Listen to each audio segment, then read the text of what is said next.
dominical. Estamos en la lección número 5 del total, pero ahora pasamos al capítulo El propósito del gobierno civil. Y entonces vamos directamente a hacernos esta pregunta: ¿cuál es el propósito del gobierno civil?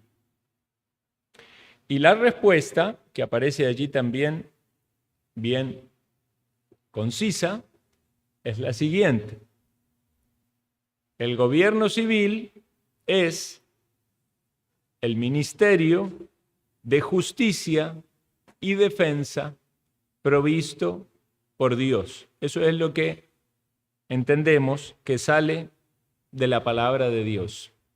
El ministerio de justicia y defensa que Dios provee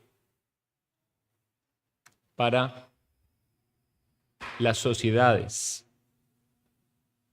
Veamos la siguiente. El magistrado, es decir, las personas que están en autoridad, que tienen el poder, los poderes de decisión, dice, es siervo o ministro de Dios comisionado para preservar el orden y la paz por medio de la administración de la justicia civil de Dios. Entonces, hermanos, aunque estas personas que están ejerciendo una función pública no crean en Dios, o sean impíos, o rechacen la palabra de Dios, ellos están siendo un instrumento de Dios y hay un propósito en la función con la que fueron colocados. Puede ser, evidentemente, que no estén agradando a Dios en la manera que cumplen sus funciones o extralimitándose en lo que Dios determina, pero recuerden que nosotros partimos desde una cosmovisión cristiana para entender lo que Dios nos enseña en su palabra acerca de un gobierno civil y acerca de, en este específico tema, cuál es el propósito. Entonces no estamos hablando de algo menor, que Dios instituyó la autoridad, podemos decir estatal o gubernamental de una nación o de un país, y esa función implica cumplir una misión que Dios le ha mandado. ¿Cuál es? La de preservar el orden y la paz. Y nos vamos a dar cuenta entonces, hermanos, que cuando un gobierno se dedica a hacer específicamente aquello que Dios le ha mandado, inevitablemente la bendición de Dios va a estar sobre esa nación, del mismo modo que lo aplicaríamos a las otras instituciones divinas. ¿Qué diríamos de un padre que cumple bien su función en su hogar, una madre que cumple bien su función en su hogar? Esa va a traer bendición sobre esa familia. ¿Qué diríamos de una iglesia cuyos pastores o diáconos están realizando con corrección delante del Señor esa tarea? Esa iglesia va a ver la bendición del Señor. ¿Y qué vamos a entender entonces también de un gobierno civil cuando aquellas personas que están en eminencia y en autoridad tienen una función por medio de la cual también son siervos de Dios, aunque ellos no lo entiendan ni lo vean, pero Dios está por esa institución y esa autoridad procurando preservar el orden y la paz en medio de la sociedad? Quiere decir también, hermanos, que cuando no vemos orden en una sociedad y cuando no vemos paz en una sociedad, se pone en evidencia que esos gobiernos no están cumpliendo correctamente el mandato de Dios. Ahora, ellos tienen que hacerlo por medio de la administración de la justicia civil de Dios. Y vean, esto puede parecer muy básico, hermanos, pero realmente cuando uno, si ustedes ponen, ¿verdad?, atención a esto y tratan de entender esta cosmovisión, y comparar con lo que hemos oído siempre o lo que hemos visto siempre en los gobiernos, vamos a ver una gran distancia, una gran diferencia. Y cuando nos empezamos a dar cuenta de esos errores, falencias o distorsiones que hay en los gobiernos civiles en los que conocemos, y lo cotejamos y lo comparamos con el gobierno tal como está descrito en la Escritura, entonces vamos a darnos cuenta cuántos errores hay en estas sociedades, cuán lejos estamos de los mandamientos del Señor desde esta perspectiva bíblica y cuántas faltas o pecados están incurriendo en las naciones. Recordemos que los pecados no solamente son pecados individuales, hay pecados familiares y hay pecados nacionales. Y el castigo de Dios ha venido no solo sobre individuos, sobre familias, sino también sobre naciones que se apartaron de los mandamientos del Señor. Entonces, esta pregunta o reflexión es sumamente importante. ¿Para qué están los magistrados civiles? ¿Para qué están? Estamos hablando de propósito. Y lo podemos ver allí en pantalla en 2 puntos. El primero es para elogiar a aquellas personas que se comportan justamente.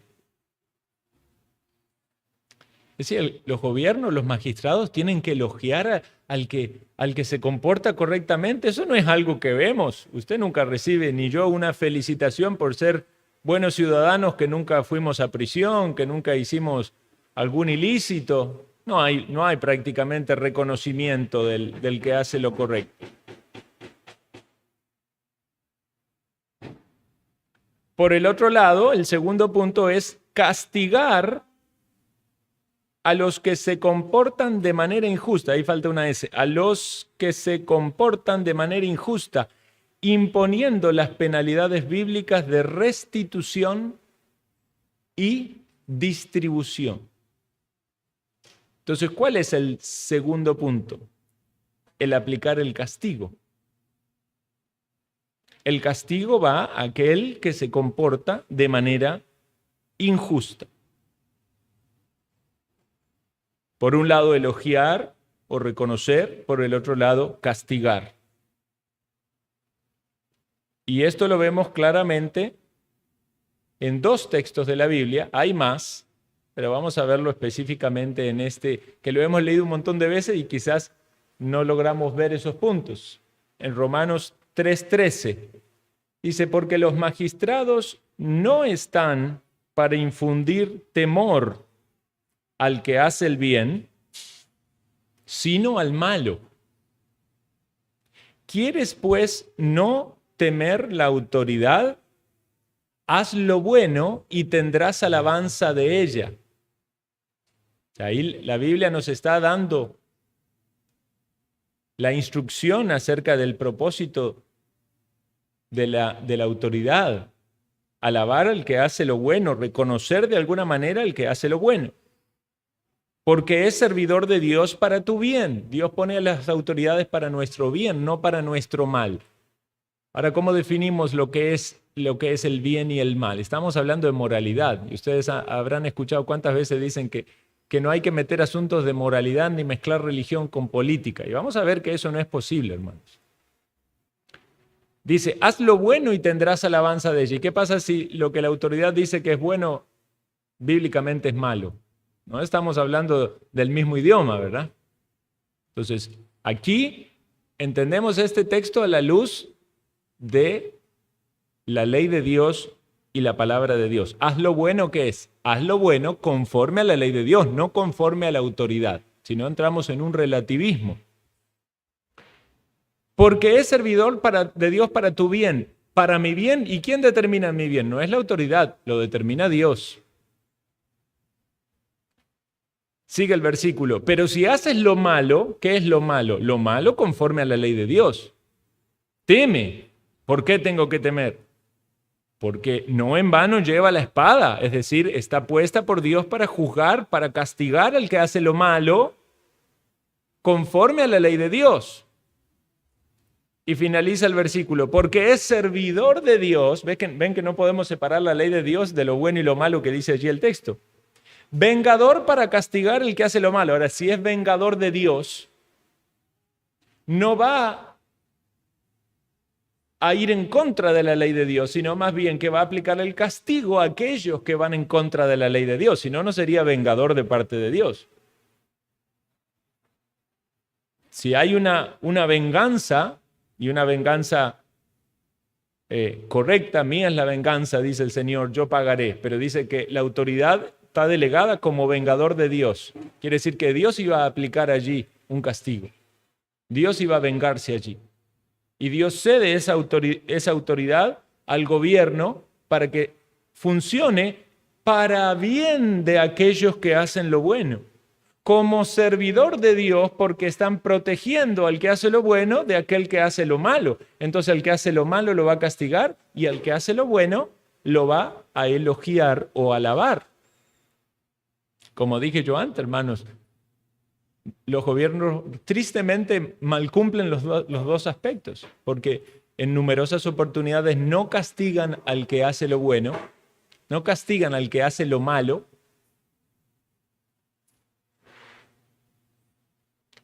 y tampoco elogian o alaban al que hace lo bueno.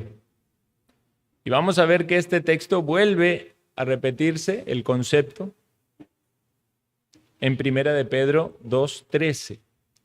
Dice, por causa del Señor, someteos a toda institución humana, ya sea al rey como al superior, ya a los gobernadores, como por él enviado para castigo de los malhechores y alabanza de los que hacen el bien. ¿Había notado usted eso, hermanos? Que las autoridades que sirven al Señor están para castigar a los malos y alabar a los que hacen el bien.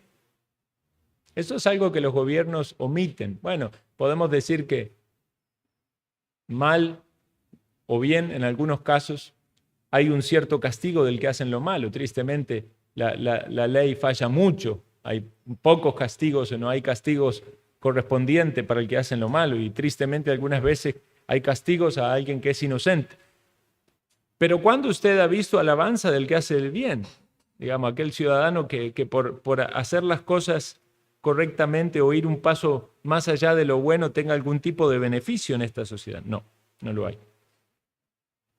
Ahora, la autoridad no puede obligar a nadie a hacer el bien, pero han de preservar la paz en contra de los opresores, tanto domésticos como foráneos, es decir, aquellas personas que oprimen a los demás, que perjudican a los demás, que dañan a los demás, siempre teniendo como parámetro la ley del Señor, ya sean ellos dentro de las fronteras de la propia nación, como invasores extranjeros, foráneos.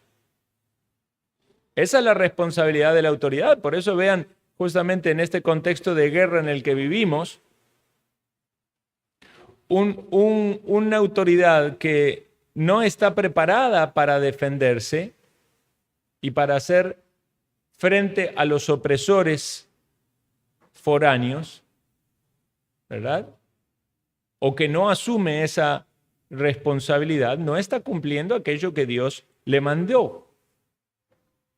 Porque puede haber opresiones que vengan tanto de afuera como los mismos conflictos que puede tener una nación internos. Ahora debemos también tener en cuenta estos términos y podemos agregar allí en la lista algunos más. Por ejemplo, el término justicia o la palabra rectitud. ¿Qué es lo que define eso? O injusticia. ¿Qué es una injusticia? Todo eso no puede definirse sino por la ley de Dios. Podríamos del mismo modo llegar a usar palabras que se usan hoy, ¿verdad? Tan de un lado o del otro de los enemigos indiscriminadamente. Por ejemplo, hoy todo el mundo se acusa de nazi, ¿verdad? Unos acusan de nazi a los que invaden acusan de nazi a los que están. Entonces, siempre el enemigo tiene que ser, hay que buscar algún algún epítope, hay que buscar algún adjetivo allí para acusarlo. Terrorista. ¿Qué es un terrorista? La idea es de alguien que hace lo malo, ¿verdad? Pero muchas veces se puede acusar de terrorista a aquel que está defendiendo algo lícito conforme a la ley de Dios, o rebelde. Entonces los términos los van a usar desde la perspectiva en la que se ven. El apóstol Pablo fue puesto en prisión como un delincuente, ¿verdad? No podían decir que había robado, pero dicen los que trastornan el mundo. Aquellos que provocan revoluciones o sediciones, ¿verdad? Entonces, hay términos que debemos entenderlo en base a qué se juzgan, y no podemos definir ningún término si no es por la ley de Dios. Necesitamos entenderlos todos conforme a la ley de Dios. Entonces, el gobierno civil es para hacer que los hombres vivan en obediencia a la ley civil de Dios. Y alguien puede decir, bueno, pero la ley civil, ¿cuál es la ley civil de Dios? Porque la ley civil que tenemos en la Escritura es de Israel y eso ya caducó. Bueno, ciertamente la ley civil para Israel era específica para Israel, pero podemos pensar en una ley civil de Dios al pensar en cuáles son aquellos principios que brotan de la ley moral y serían aplicables a la ley civil hoy en día y para cada persona. No estamos tomando categóricamente la ley de Israel y aplicándola a nuestro contexto, sino que vemos cuáles son los principios que brotan de la ley moral y son aplicables a la vida social, cívica, de un pueblo, de una nación, en todas sus ramificaciones. Porque esto entendemos que es válido desde la perspectiva de la aplicabilidad del Antiguo Testamento, como lo vimos en una de las lecciones anteriores.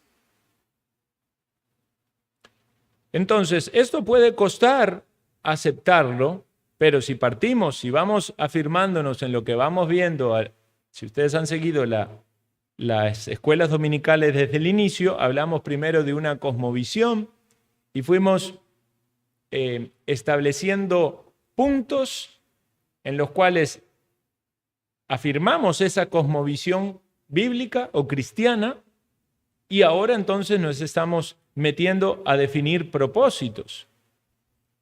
Y entonces esto puede ser cuestionado desde otra cosmovisión, desde una cosmovisión mundana, ¿verdad? Secular, y obviamente esto es locura. Pero nosotros, como lo estamos viendo y entendiendo a la luz de la palabra de Dios, vemos lo siguiente, que Dios no le delega a los magistrados civiles ninguna autoridad que no sea especificada en su palabra o contraria a ella.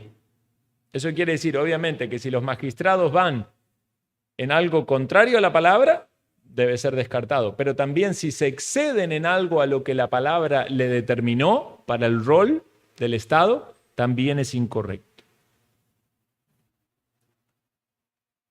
Por ejemplo, Dios no le delega a los gobiernos la educación, y esto es algo que se asume como casi que una responsabilidad básica de los gobiernos, tener que dar educación. Eso no es algo que Dios les da a los gobiernos como su rol.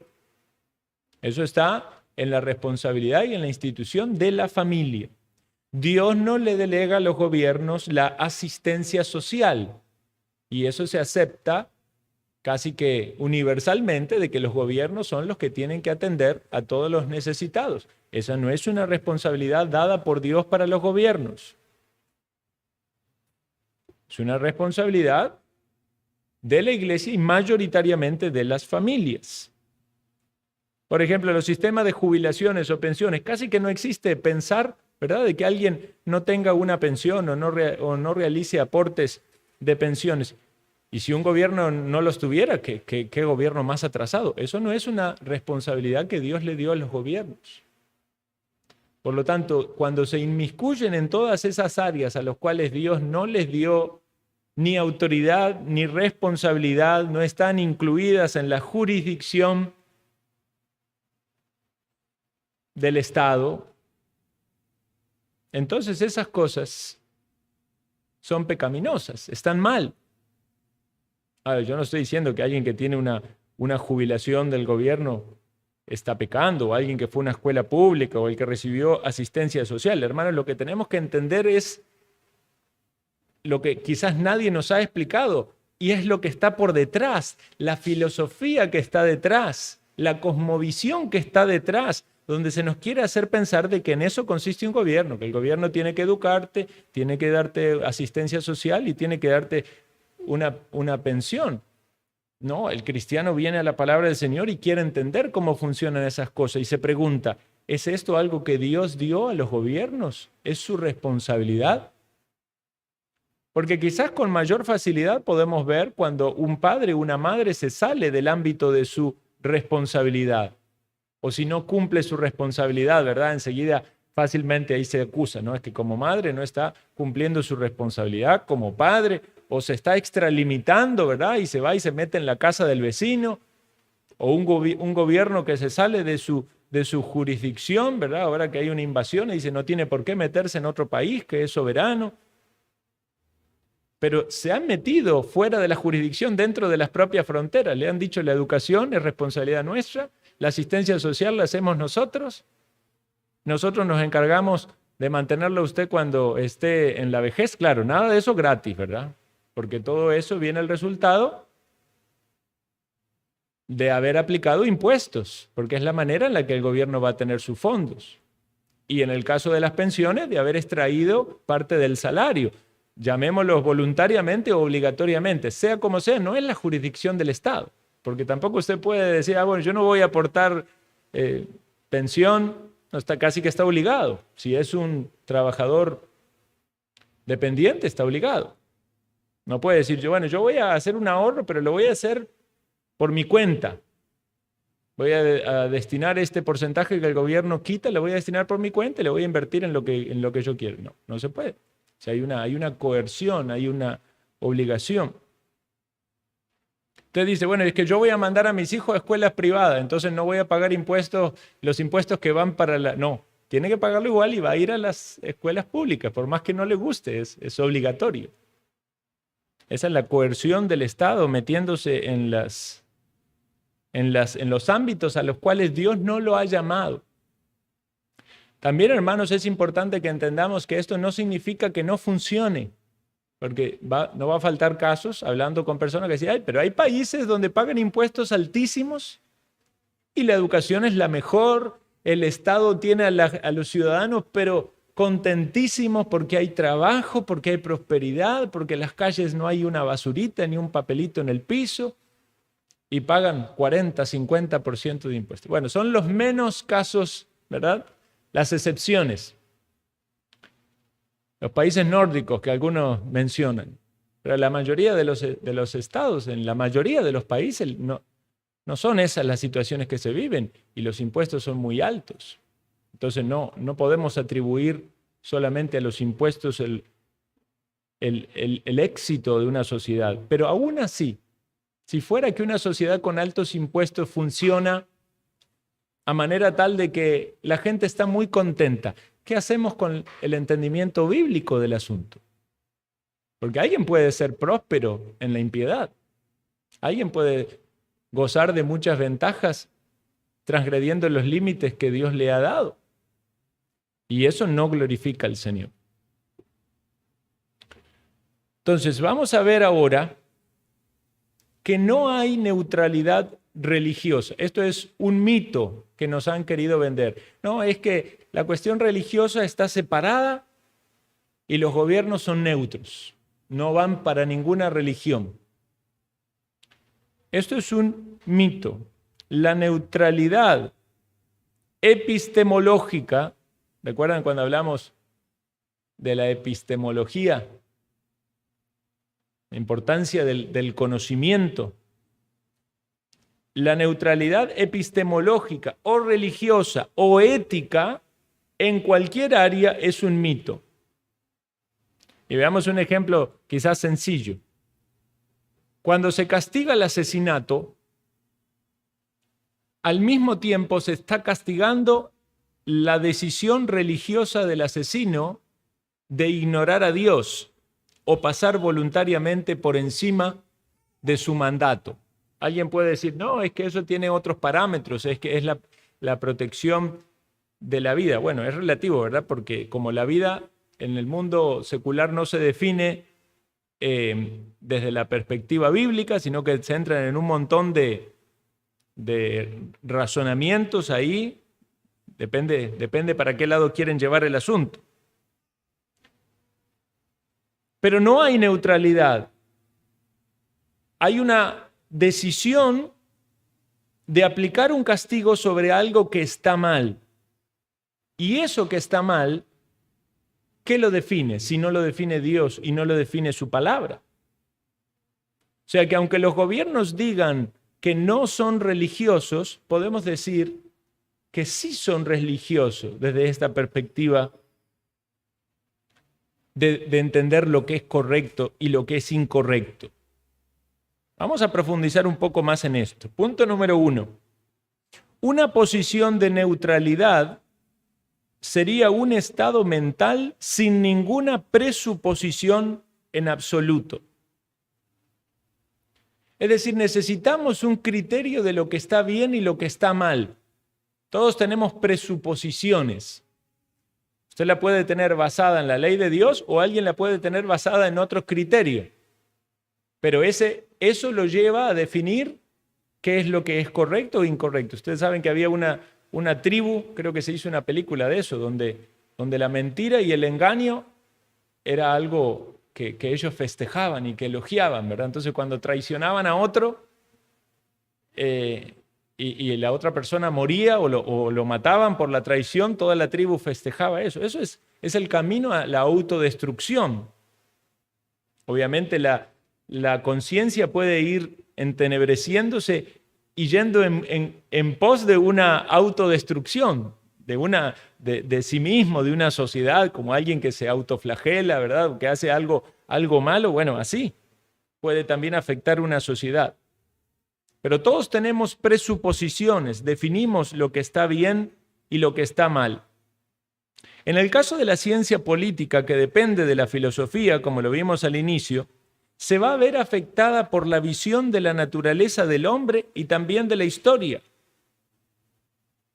Entonces, ¿cómo es la naturaleza del hombre? Si el hombre es intrínsecamente bueno o el hombre realmente es pecador, cayó en el jardín del Edén y está bajo una condenación y necesita de una redención. Todo esto nos lleva a pensamientos y definiciones metafísicas. Tiene que ver con la ética, tiene que ver con esta teoría del conocimiento, con la epistemología. Estamos hablando de cosas espirituales, aunque el mundo sea materialista y lo quiera negar. Alguien que dice que matar es malo, tiene una presuposición detrás de eso. Está definiendo por qué es malo algo, por qué es bueno no hacer eso.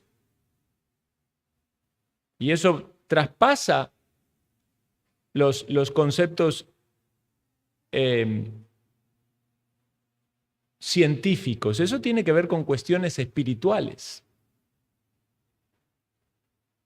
En segundo lugar, toda ley promulgada, toda ley es moralidad promulgada y es inherentemente religiosa. Es decir, desde el momento en que hay una ley, esa ley tiene una inherencia religiosa.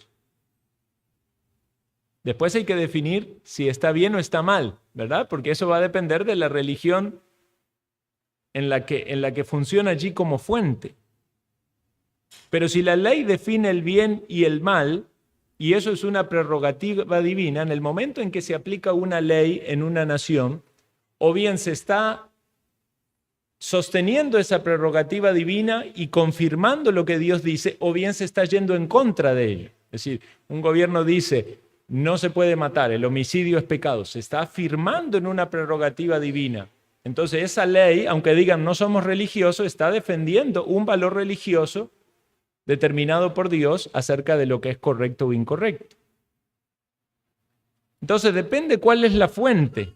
Y alguien dijo, la fuente de la ley es el Dios de la sociedad. O bien, la sociedad se basa en Dios y en su palabra para determinar esa ley es correcta porque esa es la fuente, o hay otra fuente, la fuente que hoy en día es casi que la que más se sostiene, es el humanismo, es decir, donde el hombre es el centro, donde el hombre es el Dios. Por eso son sociedades religiosas, aunque niegan ser religiosas. Esta sociedad donde el hombre es el centro es una sociedad idolátrica que está respondiendo al Dios hombre.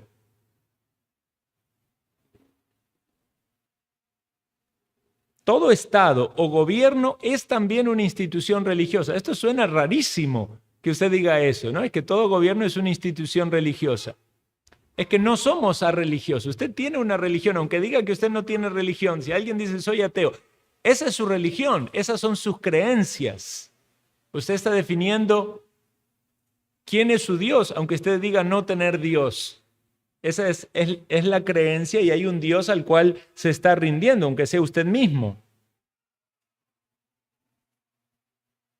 Entonces, todo gobierno va a tener una inclinación a algún tipo de religión y las leyes son una extensión de esa fuente, de esa base. Se están proyectando allí lo que se cree, lo que se sostiene y al Dios al cual se cree. Y la ley siempre va a imponer la moralidad de unos sobre otros. Es decir, si la ley dice no matarás y el que mata transgrede la ley y merece castigo, lo moral, lo correcto ante la moral es no matar, no asesinar o no cometer homicidio. Entonces podemos aplicar ese patrón a cada una de las leyes y preguntarnos cuál es la moral que está detrás, cuál es la fuente de la que viene y cuál es el Dios al que esa ley se está sometiendo. Como dice allí en la siguiente, la pregunta no es si debiésemos o no tener una religión establecida en un gobierno. La pregunta es cuál debe ser la religión, porque todos los gobiernos son religiosos, aunque lo rechacen. ¿Cuál debe ser la religión? Debe ser el humanismo. Claro, alguien va a decir el humanismo no se considera religión, pero es una religión. El humanismo, la nueva era, el Islam, el cristianismo, ¿cuál debe ser la religión que se debe sostener? El secularismo absoluto no existe y ahora vamos a ver que eso más bien confirma otra religión. Como dice allí, el humanismo se ha levantado como la religión estatista, donde el hombre es el centro y todo en torno al hombre. Todas las leyes son religiosas y toda carencia de ley también lo es, porque no es solo donde se penaliza algo, sino también donde no se lo penaliza. Se está diciendo eso es correcto. Nadie merece castigo por hacer eso. Tercer punto. Si hay un solo Dios, no puede haber neutralidad religiosa. Si nos remontamos al concepto o la definición, ¿verdad?, de Dios como el Dios autoexistente, infinito, moral, trino, revelado en la Biblia como el único Dios, entonces sabemos que todos los demás dioses o ídolos, ¿verdad?, o dioses con minúsculas, son impostores. Y Dios el Dios verdadero es el que controla todas las cosas, el que ha ordenado todas las cosas, el que ordena los gobiernos civiles y les da un propósito específico que es consecuente con el carácter de Dios y lo que Dios ve correcto. Entonces Dios nunca va a colocar un gobierno y dejarlo así como decir, hagan lo que quieran, pero ustedes son el gobierno. No, eso tiene que ver con la ley de Dios y con lo que Dios quiere. Por lo tanto, no hay neutralidad religiosa. El gobierno debe someterse a lo que Dios dice en su palabra. La neutralidad religiosa es imposible. Veamos estos textos que aparecen aquí. Hay más sobre esto, pero quisiera leer el de 1 Corintios 8, 5 al 7. Dice, porque aunque haya algunos que se llamen dioses, sea en el cielo o en la tierra, como hay muchos dioses y muchos señores, para nosotros, sin embargo, hay un solo Dios, el Padre, del cual proceden todas las cosas, y nosotros somos para Él y un Señor, Jesucristo, por medio del cual son todas las cosas, y nosotros por medio de Él. Ahora, el cristiano lo dice eso con mucha seguridad respecto de sí mismo. Pero ¿no es esto también válido para una nación?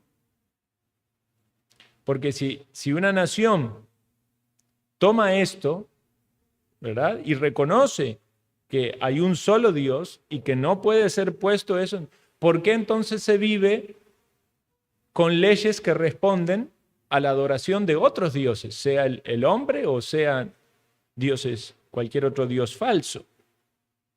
En la historia del pueblo de Israel sabemos que muchas veces, ¿verdad?, había conflictos con la idolatría y nosotros lo relacionamos solo con el ámbito religioso, pero el gobierno estaba allí mezclado.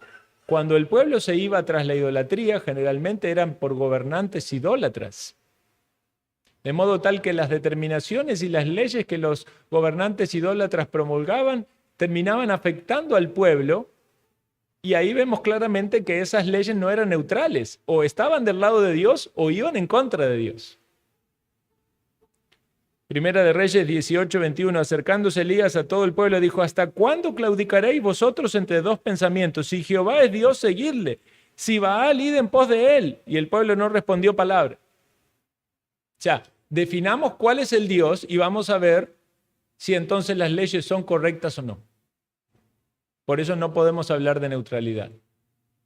Si sabemos que hay un Dios verdadero, entonces las leyes deben responder a ese Dios verdadero.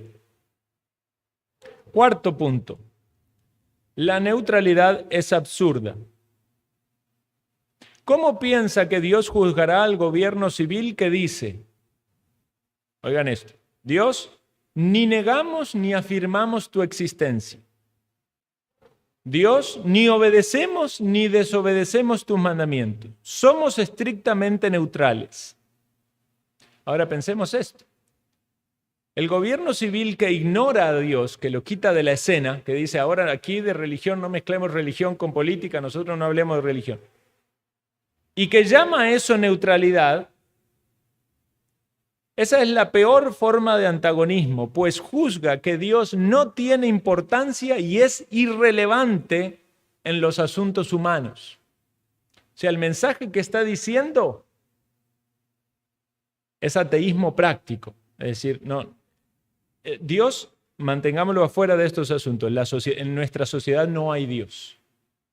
Usted no puede hablar de religión, no hay Dios. Esa es la religión. La religión de no hay Dios. Tan terrible o pagana o idolátrica como la de cualquier otro Dios falso. Ahora, usted se horrorizaría de ir a una sociedad donde hay una religión establecida y le ordenan adorar a ese Dios, digamos. Pensemos ahora, por ejemplo, Corea del Norte. Corea del Norte, muchos dicen, no hay una religión allí, pero otros van a decir, no, la religión es el gobierno. Casi que usted tiene que un poco más postrarse y adorar ahí al presidente, al gobierno de... Si usted fuera a un país dominado por los musulmanes, usted tiene que ser musulmán, y si no, es un disidente allí. Y ellos lo van a forzar a que usted confiese y adore al musulmán. Bueno, entendamos que nosotros vivimos lo mismo, aunque no tenga nombre de religión. Lo que el gobierno está diciendo, el hombre es el Dios. Los placeres del hombre, los gustos del hombre es el Dios. Y por eso hay tanto conflicto, porque al no haber, digamos, en el caso del secularismo y el pluralismo que vivimos, hay tantos dioses y tantas idolatrías que lo único que hay es conflicto. Si usted está en un gobierno donde es musulmán, o sos musulmán o te borran, ¿verdad? Si estás en Corea del Norte o te metes al totalitarismo, te quitan, te mandan a la prisión. Pero aquí hay tantos dioses y tantos ídolos y tantas cosas donde es una religión pluralista. Por un lado es el hombre, el Dios, el hombre para los gustos de aquel, para los gustos de aquel otro. Entonces, pero Dios no, a Dios no lo metamos en el camino. Y si lo metemos, decimos que es un estado que es religioso, es de nombre nada más. Porque si fuera religioso, debería someterse a las leyes de la religión oficial. Pero vemos que eso cada vez está más limitado. Entonces, querer quitar a Dios de la sociedad en realidad es poner a otro Dios. No hay neutralidad. Los magistrados civiles no pueden ser neutrales para con el Dios infinito y personal porque Él los ha hecho ministros de justicia. Entonces, si vamos una vez más a la aplicación de la justicia, esa justicia tiene que ser definida por su palabra porque es Dios quien los instituyó. Entonces, Salmo 148, 11, los reyes de la tierra y todos los pueblos, los príncipes y todos los jueces de la tierra, más adelante dice, alaben el nombre de Jehová, porque solo su nombre es enaltecido y su gloria es sobre tierra y cielo. Uno dice, no, pero eso era solo para Israel. ¿Qué dice el Salmo? Los reyes de la tierra y todos los pueblos. Palabra inspirada por Dios. Su mandato a todas las naciones. Los príncipes y todos los jueces de la tierra, ¿a quién deben someterse? ¿A quién deben alabar? Al nombre de Jehová. ¿Están haciendo eso los reyes y príncipes y jueces de la tierra? Apocalipsis 15:4. ¿Quién no te temerá, oh Señor, y glorificará tu nombre? Pues solo tú eres santo, por lo cual todas las naciones vendrán y te adorarán, porque tus juicios se han manifestado. Eso está claramente establecido, hermanos, que cuando Dios juzgue a la tierra, todas las naciones vendrán y se postrarán. Por eso dice la Escritura, es Rey de Reyes, Señor de Señores. Entonces, como cristianos entendemos ese llamado de Dios a someterse a Él y a su palabra y a adorarle. Entonces, hermanos, no hay neutralidad. Voy a detenerme aquí porque hay ese tema de la neutralidad acerca del Señor Jesucristo sigue, pero quizás no nos dé suficiente el tiempo para poder terminarlo. Consideremos entonces esto y específicamente recordemos que no hay ley que sea neutral. Quizás usted tenga cuestionamiento o dudas sobre alguna ley en particular. Cuando usted se pone a investigar, ¿qué es lo que lo sustenta? ¿Qué es lo que está detrás? Pregúntese, ¿cuál es la fuente a la cual responde? ¿Cuál es la filosofía? ¿Cuál es la cosmovisión que está detrás? Y finalmente va a llegar cuál es el Dios al cual esa ley se somete y adora. Oremos. Gracias te damos, Señor, por este tiempo de meditación y reflexión. Señor, estos temas que son tan distintos a lo que hemos sido formados, instruidos o quizás que nos ha metido la sociedad de manera sutil, pero que nunca nos hemos cuestionado. Ahora que lo estamos viendo a la luz de tu palabra, ayúdanos a afirmarnos en tu verdad, ayúdanos a indagar, a buscar, a poder tener, Señor, un entendimiento correcto, una cosmovisión cristiana correcta,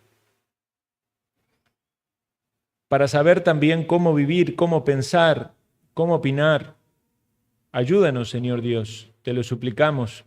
Pedimos que nos instruyas y nos formes en esta área para que también podamos así honrarte y adorarte. Pido tu bendición sobre cada uno de mis hermanos. Bendice ahora el tiempo de receso, de comunión. Prepara nuestros corazones para el culto. En Cristo Jesús. Amén.